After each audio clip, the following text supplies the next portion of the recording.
Hey everybody, welcome back to Race of History. We're going to get into a video today on the attack of Pearl Harbor. This was sent to me on Discord, and I think I've had two other people suggest it in the comments under other videos. It's a very specific one. It's been the same video that's been suggested each time. So we're going to look at it. Also, just a heads up for everybody, I am still a little bit under the weather, so if I cough or my voice cracks or something like that, I've got a drink here, hopefully, to keep that from happening. But if it does, just, I'm a little bit under the weather, so that's what it is.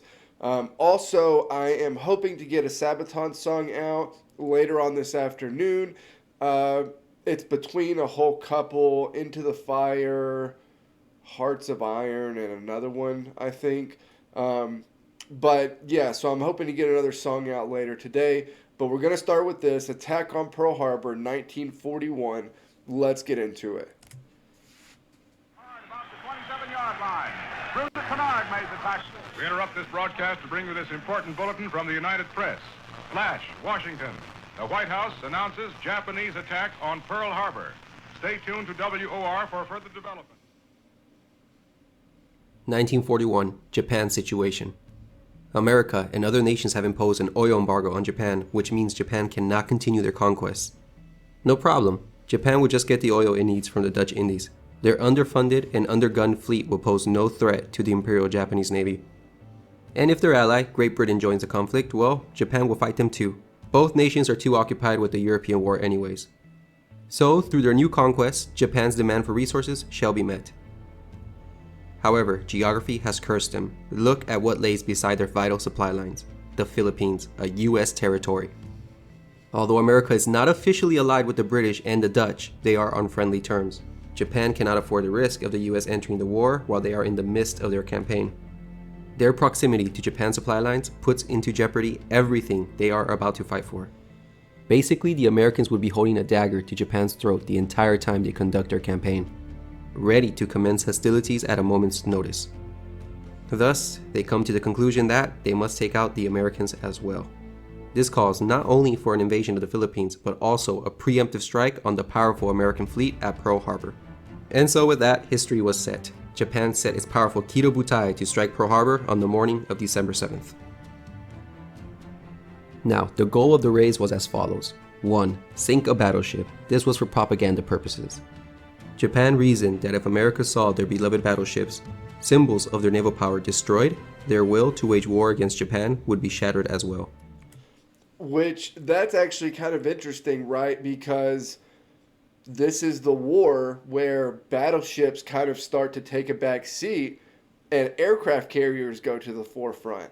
So it's kind of ironic that still the symbol of, naval power to the general public are the battleships. 2. Immobilize the fleet for 6 months. The Japanese estimated that they needed 6 months to do all of their conquests. Then they would be on the defensive and await the American counterattacks and wear them down, culminating in a decisive naval clash. So note, the Japanese knew they could not win a long-term war with America, so Japanese strategy revolved on them waging a short-term war. Yeah, that's a huge deal, right? That's a huge deal. I'm blanking on the guy's name. Golly, I'm blanking on the Japanese guy's names, where he said, at the beginning of the war, within 6 months, we won't lose a battle. After 6 months, we probably won't win one.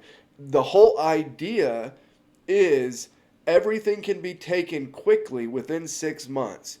Or really everything has to be taken quickly within 6 months. But if it is, then that's it. The Japanese can kind of consolidate, hunker down, and that'll be it. They can hold out against the U.S., right?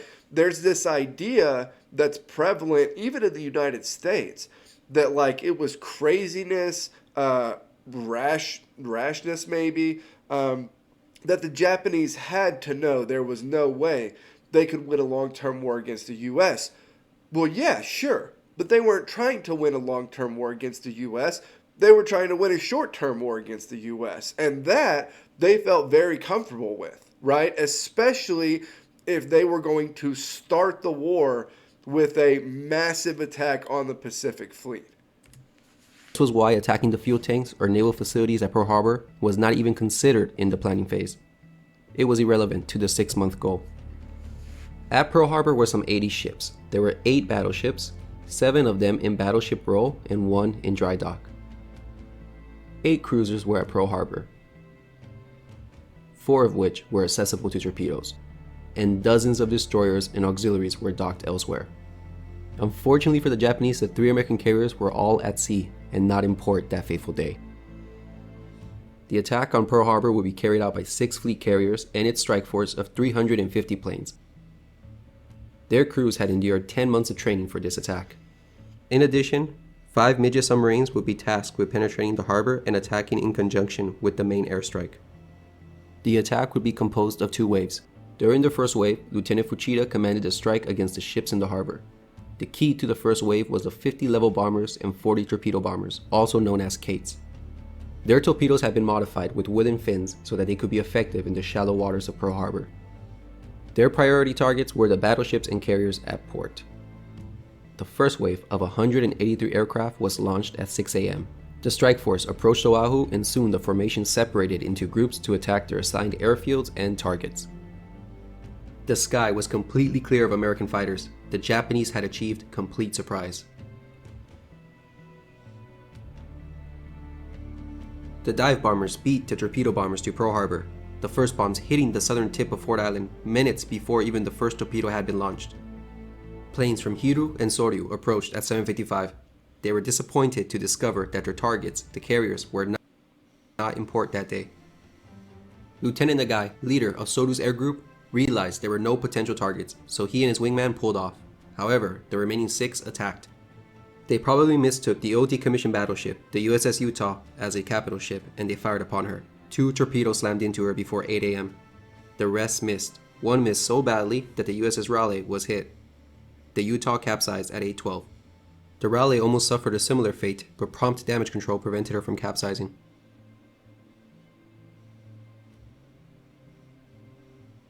Nagai went around Ford Island and launched against what he believed was a battleship.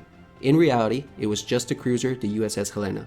She was double-berthed with an old mine layer, the Oglala. Its silhouette probably gave the impression of a battleship. His torpedo actually went under Oglala's heel and exploded into Helena's hull, damaging both ships. Nagai's wingman recognized that it was just a cruiser and decided to attack Battleship Row instead. The 8 Hiru planes didn't fare any better. Lieutenant Hirata and his wingman saw that there were no viable targets, so they headed for Battleship Row. However, the remaining 6 aircraft who were lagging behind got to see Nagai's attack on Helena and followed suit. 4 launched torpedoes, but they all missed terribly. The last pair aborted their run at the last minute and headed for the battleships. Well, honestly, you've got to have like a... It had to be super confusing, right? This is a small area with a ton of different boats and ships in it, right? So if you're coming in from the sky, you've never seen this place other than in like intel, right? And so when you come down and you're seeing, all of these ships everywhere around everything, you're kind of just finding the thing that looks closest to what what you're aiming at and going for it. And especially the ones that are specifically going after the carriers, because once the carriers aren't there, well, they're what you were looking for. And so then you're kind of just going with whatever you can find. So now we have 4 Hiru and 1 Soryu plane maneuvering for Battleship Row, cutting right across the path of the other 24 torpedo bombers who are just coming in. In this photograph, you can see the opening stages of the attack. Both the Utah and Raleigh have been hit, and Utah is listing to port. At this moment, the torpedo runs against the battleships have begun. You can even spot 2 planes finishing their bomb runs.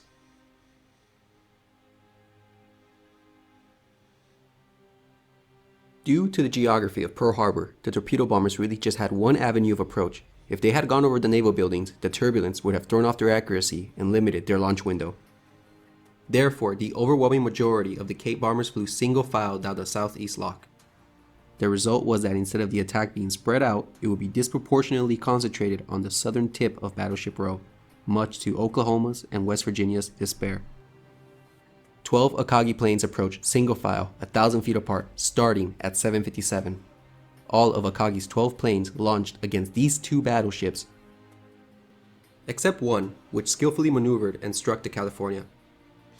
The 4 Hiru planes from before joined shortly afterwards and launched against Oklahoma and West Virginia. And this is kind of dangerous, right? Having to fly in essentially single file, all going to the exact same place, aiming at essentially the exact same target, means that any defensive guns or anything like that has a pretty easy job here, right? It's not like the planes are going all over the place and hitting different things. They're coming right down one lane, right? So when AA guns, start to wake up, that's going to have an impact. Contrary to belief, the Japanese were not attacking with impunity. The defenders had taken advantage of the precious minutes warning afforded by the Fort Allen bomb blast. Oh, yeah. So that when the first torpedo planes of Akagi approached, many anti-aircraft gunners were already prepared. These vulnerable, slow-moving Kates had to make their torpedo runs under fire. 3 miles behind Akagi's strike was Kaga's air group. By now, the anti-aircraft fire was becoming more effective, and again, Oklahoma and West Virginia took the brunt of the attack. Yeah, it's hard to really tell at what point the anti-aircraft guns are heated up by. But there is retaliatory fire. There's at least some sort of resistance as the attack on Battleship Row goes along. And I'm glad that he mentioned that because it's not mentioned very much, that there was any sort of defense. It's kind of portrayed as this, everybody was off guard the whole time, and it was just, like he said, absolute impunity for the Japanese planes. And although there is, quite a bit of truth to that, it's not the whole reality. In the middle of their launch, that single Soryu plane from earlier swept in and got a hit on the California. However, one of Kaga's plane veered to the right because of this, but was able to hit the Nevada at 8:03. Kaga's air group was the only one to suffer losses. 5 of the last 7 attacking Kates were shot down. In this historic photograph, the torpedo attack is perfectly captured. You can see the torpedo hits on the Oklahoma, West Virginia, and the California. All of them are gushing out oil. In the background, you can see Hickam Field burning, and the Helena can be seen leaning against the Oglala.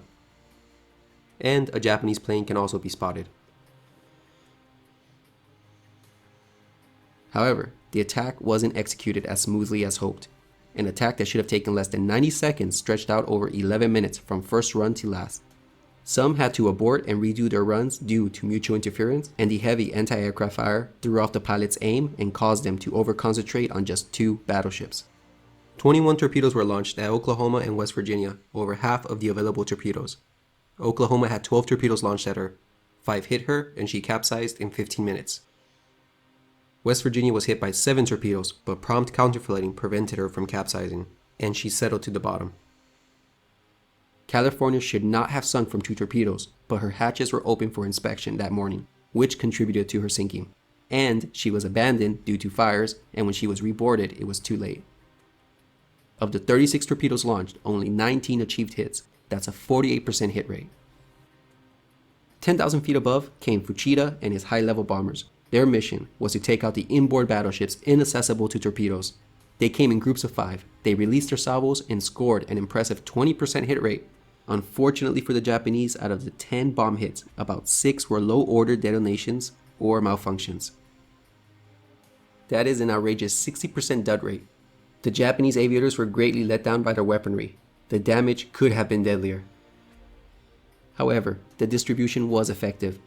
California was missed, but 2 ineffective hits on Maryland were scored, both West Virginia and the Tennessee were hit twice, and there were 2 additional collateral damage hits on the repair ship Vestal, moored outboard of the Arizona. Vestal suffered severe flooding and had to be beached afterwards. But all of these hits were overshadowed by the 2 hits on the USS Arizona. The first struck her aft on the quarterdeck, and another landed near her number 2 turret. It caused a magazine explosion, which exploded with a great force, and a tremendous fireball was seen. She split in half and sunk in the harbor, taking more than 1,000 sailors with her. Heavy fires burned for days. Yeah, the battleship Arizona is probably the most infamous part of the Pearl Harbor strikes, at least here in the U.S. It's a people that don't know hardly anything about Pearl Harbor probably know about the Arizona. It's a brutal story. Tons of sailors drowned because of it sinking, and it's just the whole thing's brutal. But it's really well known. It's really well known here in the States in comparison to kind of other historical things. The explosion was actually caught on tape by Dr. Hackinson, who was on the hospital ship Solace.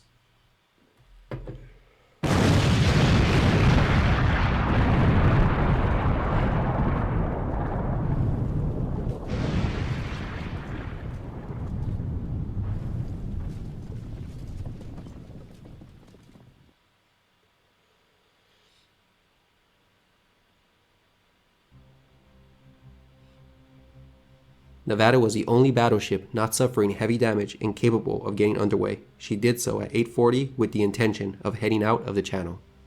Now, one of the mini-subs actually did make it into the harbor. The other 4 were unsuccessful. At 8:36, the sea tender, the USS Curtis, spotted a sub. The submarine fired at Curtis but missed. In return, the submarine was hit by a 5-inch shell. The destroyer Monaghan, which happened to be getting underway at this moment, saw the sub and approached with the intent to ram her. The sub turned and fired its last torpedo, which missed the destroyer.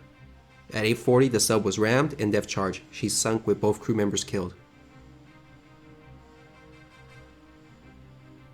167 planes formed the attack of the second wave, of which 78 were dive bombers allocated to go against warships. Much was expected from these skilled pilots. However, their performance was disappointing. First, take a moment to see what they were up against. By now, the anti-aircraft defenses were up and ready to greet the dive bombers. Couple this with the fact that there was a 70 to 90% low overcast, their accuracy was destined to be off. But most importantly, these pilots were guilty of poor target selection. This was their priority list. These dive bombers...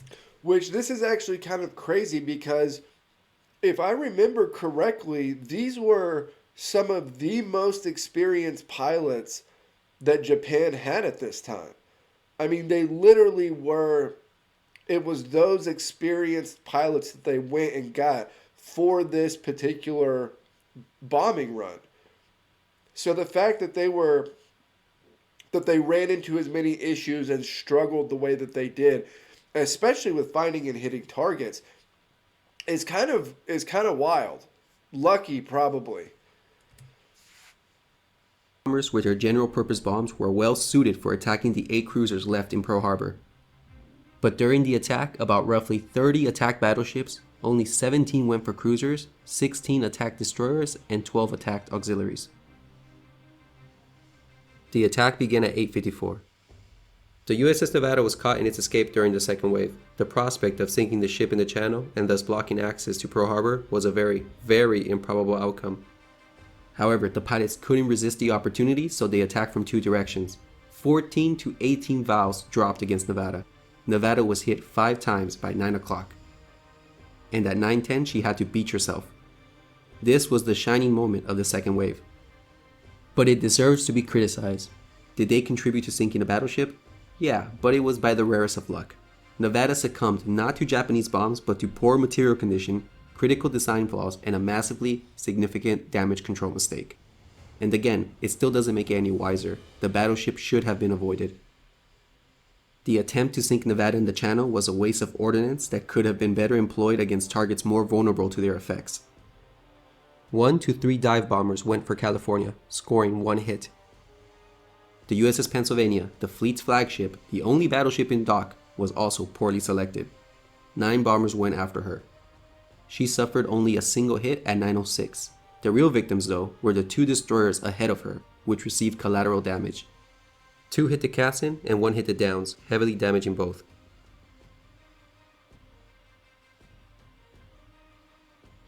Jeez. So there could be a cultural explanation to why the Japanese pilots went for battleships. These young, 20-year-old pilots were going into the most significant battle in Japan's history. No one wanted to go back home and report that they attacked a simple cruiser or a destroyer. No way. They wanted to go for battleships, sticking true to their samurai spirit. But overall, the second wave attack was just scattered throughout Pearl Harbor, with many attacks missing their targets. A puzzling target selection was the destroyer USS Shaw, which was targeted by as many as 15 bombers. Wow. 3 bombs hit her, one of which unleashed a tremendous fireball. The reason to her being targeted was probably because she was in a floating dry dock and resembled a capital ship. On the west side, the Curtis, a sea tender, was inexplicably targeted. A damaged valve committed a suicide dive and crashed into her, and minutes later she was hit by a bomb. And lastly, the only hit on a top priority target was on the Raleigh. As many as 5 dive bombers went for her, still listing from that torpedo hit. She was hit once at 9:08. Also, we can add a near miss on the Honolulu, which caused minor damage. So only 1 hit and 1 damage near miss were achieved on the dive bomber's highest priority targets. Against the 55% accuracy rate achieved during their training, the pilots got only 15 hits. That's a rather disappointing 19% hit rate. It was a poor performance of the second wave. It contributed nothing substantial to the fleet in Pearl Harbor. Also, as in the case of the armor-piercing bombs, the general-purpose bombs were deficient. But the second wave had the opportunity to be more damaging. Take for example the Phoenix here, a modern cruiser which was completely ignored by the second wave, not to mention the first wave of torpedo bombers. She was a suitable target. But even more telling was the fact that the naval yard was basically ignored. 4 modern 10-ton cruisers were tied up here, all of them packed so closely together. One could hardly have missed anything of value had the attack been concentrated here. On top of this, these ships were in a very vulnerable position. Flammable materials were scattered throughout, hatches were open, fire main systems might have been isolated. A bomb hit here would have caused a tremendous fire and been particularly devastating. And there was no smoke around this area at all. The Japanese missed a chance to deliver a more effective blow. Only about 10 dive bombers attacked this area, and as previously mentioned, only a damaged near miss caused any damage whatsoever. By 9:30, the attack was over. The attack left behind 2,335 people dead and another 1,178 wounded. Civilian casualties totaled 103, including 68 dead. 5 battleships have been sunk, but only 2 were permanent losses, the Arizona and the Oklahoma. The rest were repaired and served before the war's end. The other 3 battleships at Pearl Harbor suffered light damage. However, this attack didn't really cripple the Pacific Fleet. Soon the Japanese would realize that it wasn't these old, obsolete battleships that posed the real danger to them. It was the carriers that they had missed. They would soon feel their vengeance half a year later. To the list we can add a target ship and a mine layer, and the repair ship Vestal, which was beached. There was heavy to moderate damage to 3 destroyers, 2 light cruisers, and a sea tender. And there was light damage to a light cruiser. The Japanese also achieved great success on their strikes on the airfield spread out on Oahu. Over 160 planes were destroyed. They destroyed 2 to 3 times the number of aircraft that they had expected. The Japanese lost only 29 planes, 9 in the... Yeah, so the biggest success was probably how many planes they got. But looking at it as far as where the war is going to go in the future, the fuel storage tanks, repair docks, obviously the aircraft carriers, these actually become really big things. right? Like these become really big players in getting the Pacific Fleet back up and going. And as it talked about at the beginning, Japan needs time. Like it doesn't have to have all the time in the world, but it needs a decent amount of time. And to not hit the carriers, to really not hit anything that is so vital or will take so long to repair that it will drastically impact the U.S. fleets or the Pacific fleet's ability to make war was just, it's just massive. It's just massive.